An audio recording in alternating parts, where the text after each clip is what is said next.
भारत के बारे में आपने कुछ समझा? आपके गाइडर जो है बहुत अच्छा से बता पा रहे हैं। आपको इतना अच्छा जगह घूमने का मौका मिला है, इसके ज्ञान को संजोइए, अपने पास रखिए, अपनी चीजों को अध्ययन में लीजिए और देश के विकास में अपना एक एक चीज लगाइए, है ना बेटा? जब आप आगे बढ़े, देश के भविष्य आप ही हैं। आप इस चीज को, इस आक्रमणकर्ताओं के जो उन्होंने दर्द फैलाया था ना, उसको अपने दिल में संजोइए और देश को बढ़ाने में अपना पूरा योगदान दीजिए। और फिर से मेरे साथ बोलिए, भारत माता की जय! भारत माता की जय!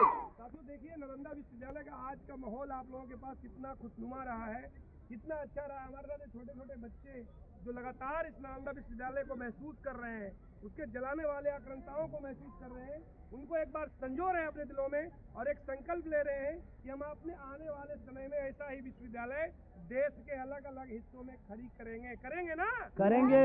बोलिए, I can do it. I can do it. बहुत बहुत धन्यवाद बच्चों, बहुत बहुत धन्यवाद।